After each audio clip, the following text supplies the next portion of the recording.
Assalamualaikum warahmatullahi wabarakatuh. Waalaikumsalam. Waalaikumsalam warahmatullahi wabarakatuh. Selamat siang anak-anak tersayang. Siang. Ya, tetap semangat melakukan kegiatan pembelajaran walau kita dalam keadaan seperti ini tidak bisa bertatap muka secara langsung, tapi kita bisa melakukan secara virtual seperti ini. Belum belajar, marilah kita berdoa menurut agama dan kepercayaannya masing-masing. Berdoa dimulai. Berdoa selesai. Silakan Bu, lanjut Bu. Ya, terima kasih Irfan sudah dipimpin doanya. Kemudian jangan lupa nanti isi daftar hadir di LMS ya. Oke, sekarang kita akan mempelajari masalah hukum. Kita masuk ke bab 3 tentang sistem hukum dan peradilan nasional. Jadi sebelum kita mempelajari ini, kita harus paham dulu tujuan yang akan kita capai. Oke, ini adalah peta konsep yang akan kita pelajari. Apa ini? Tata tertib sekolah. Iya, Tertib sekolah. tata tertib sekolah. Ini ibarat sebuah sistem hukum yang berlaku di sekolah. Jadi setiap sekolah itu memiliki sistem hukum yang berbeda-beda. Sekarang, menurut kalian, apa sih sistem hukum? Ayo, siapa yang bisa? Tessa, bisa bantu jawab? Menurut saya sistem hukum itu adalah hukum yang berlaku di suatu tempat. Hukum yang berlaku di suatu tempat. Benar. Ada yang bisa sempurnakan lagi enggak? Hukum yang dibuat untuk ditaati dalam suatu tempat. Hukum yang harus ditaati dalam suatu tempat. Kesatuan utuh dari tatanan yang terdiri dari bagian-bagian atau unsur-unsur yang satu sama lain saling berhubungan dan berkaitan secara erat. Oke, good. Benar sekali. Dia sistem hukum. Jadi sistem hukum adalah perangkat aturan yang bersifat memaksa saling berkaitan sehingga membentuk suatu totalitas. Ini adalah sistem hukum.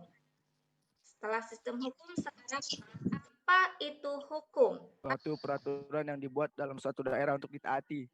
Suatu Iya. peraturan Bu, suatu daerah untuk ditaati. Benar. Ada yang lain? Bu, saya Bu. Saya Bu. Kumpulan peraturan yang mengatur tingkah laku manusia di dalam masyarakat dan terdapat sanksi bagi para pelanggarnya. Kumpulan peraturan di dalam masyarakat dan terdapat sanksi bagi pelanggarnya. Ada yang bisa sempurnakan enggak nih? Gabungkan pendapat yang pertama dengan pendapat yang kedua. peraturan-peraturan yang digabung untuk mengikat suatu perilaku orang di suatu daerah yang untuk ditaati. Ya, kita gabungkan ya. Ini udah ada dapat 3 konsep dari teman-teman. Oke, kita satukan pendapat kalian. Jadi hukum adalah aturan yang dibuat oleh lembaga yang berwenang, yang bersifat memaksa dan memiliki sanksi tegas. Sekarang kita ke penggolongan hukum. Jadi ada 8 penggolongan hukum. Berdasarkan sumbernya ada 5, mulai dari undang-undang, doktrin, kebiasaan, traktat, dan jurisprudensi. Oke, dari 5 ini ada ndak yang bisa menjelaskan satu-satu? Dalam peraturan undang-undang. Hukum yang tercantum dalam peraturan undang-undang. Yang lain, undang-undang itu adalah ketetapan yang isinya itu mengikat setiap orang. Jadi undang-undang itu adalah ketetapan yang isinya mengikat semua orang. Kemudian ada doktrin. Apa doktrin? Saya tahu Bu. Siapa? Bu. Sebutkan nama. Irfan Gafarila Bu. Irfan. Oke, apa Irfan?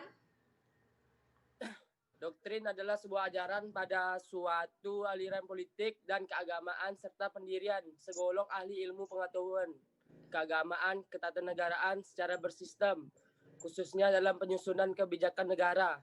Secara singkat, doktrin ialah ajaran yang bersifat mendorong suatu seperti membolisasinya. Iya, terlalu panjang ya, tapi itu benar. Jadi tidak itu tapi itu benar. Jadi mungkin sulit kalian untuk menangkapnya. Jadi Ibu persingkat saja. Pendapat. Doktrin itu pendapat para ahli hukum. Kemudian ada kebiasaan. Apa kebiasaan? Suatu Saya, Bu. yang dilakukan. Saya, Bu. Iya, Saya, Bu. Gezia. Saya, Bu. Silakan, Gezia. Kezia. Peraturan yang tidak ditetapkan pemerintah tapi ditaati oleh masyarakat. Oke, mantap.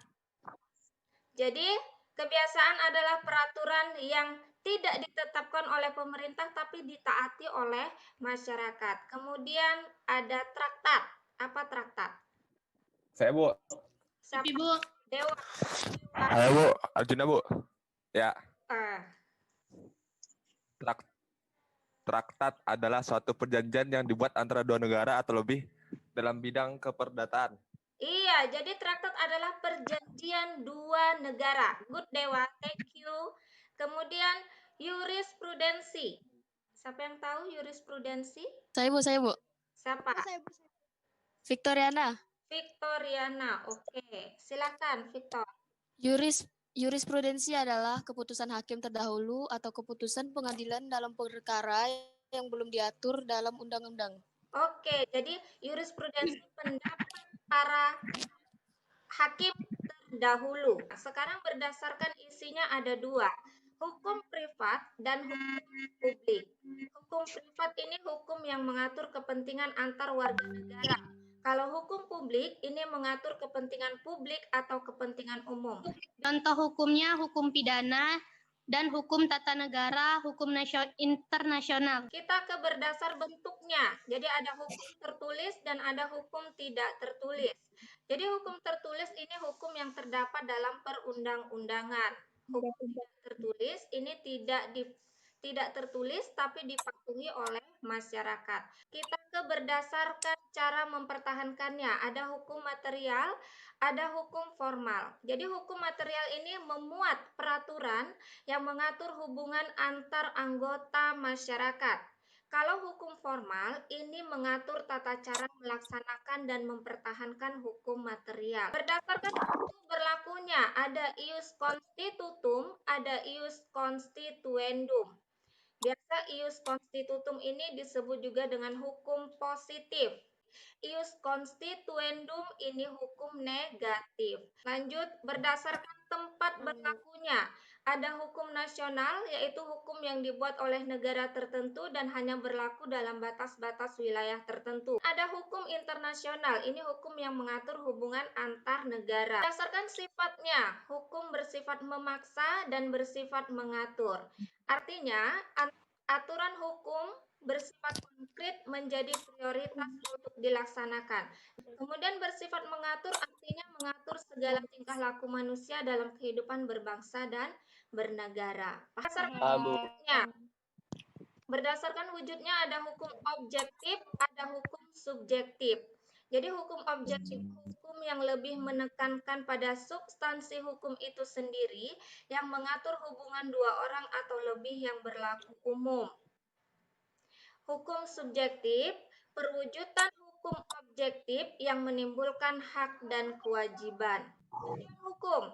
Jadi tujuan hukum itu mencegah perilaku yang sewenang-wenang, memberikan kepastian hukum, menciptakan suasana damai dan tertib, melindungi kepentingan masyarakat. Tata hukum nasional. Yang pertama lahir tata hukum Indonesia, kemudian tata urut perundang-undangan nasional. Lahirnya tata hukum di Indonesia ini berdasarkan pembukaan Undang-Undang Dasar Negara Republik Indonesia tahun 1945 dan naskah proklamasi kemerdekaan. Kemudian tata urut perundang-undangan. Nah, ini kira-kira tata urut perundang-undangan ini menurut Undang-Undang nomor berapa nih? Nomor 12. Iya, tahun 2011 tentang tata urut perundang-undangan. Sampai di sini ada yang ingin ditanyakan? Tidak ada, Bu. Ini ada pembagian kelompok. Apa yang kalian kerjakan dalam kelompok? Ini dia. Jadi kalian nanti berselancar di internet. Kalian buka link ini. 5 pengertian hukum menurut para ahli yang ada di link di atas ini. Kalian analisis perbedaan persamaan dari 5 pendapat hukum menurut para ahli yang kalian pilih. Jawabannya dikumpulkan melalui link di bawah ini. Kira-kira pembelajaran hari ini ada yang bisa menyimpulkan? Apa tadi hukum? Hukum adalah aturan yang dibuat lembaga yang bersifat untuk memaksa bersifat memaksa dan yang akan mempunyai sanksi yang berat. Jadi kita simpulkan yang pertama, hukum itu adalah aturan yang dibuat oleh lembaga yang berwenang yang bersifat memaksa dan Bersifat sanksi. memaksa dan memiliki sanksi tegas. Kemudian penggolongan hukum ada 8. 8, Bu. 8. bentuknya, waktunya, isinya, wujudnya, Wujudnya, sifatnya, cara mempertahankannya. Oke, kemudian sumbernya. Apa? tujuan hukum. Mengatur hak dan kewajiban dan ketentraman. keadilan, Menciptakan keamanan dan ketertiban. Terciptanya kepastian hukum. dan kepastian hukum. Oke, terima kasih sudah bikin kesimpulan sama-sama. Nah, nanti tugas kelompoknya kalian bisa diskusi di sini. Kelihatan? Iya, Bu. Dan Bu. Kemudian Kelihatan, Bu. setelah diskusi, kalian diskusinya 20 menit cukup. Kemudian latihan materi, di sini ada soal objektif. Jadi kalian kerjakan waktunya 1 jam. Kemudian tugas materi ini dikumpulkan 1 minggu. Nah, Ibu akhiri materi kita pada hari ini. Jangan lupa minggu depan kita akan bahas materi yang kedua, yaitu tentang sistem peradilan di Indonesia. Berdoa menurut kepercayaannya sebagai ungkapan terima kasih kita. Berdoa dimulai. Berdoa selesai. Oke, terima kasih atas partisipasinya Ibu ucapkan. Kemudian jangan lupa tugasnya dikerjakan dan dikumpulkan. Diskusi kelompoknya nanti akan dipantau. Ibu akhiri dengan Assalamualaikum warahmatullahi wabarakatuh.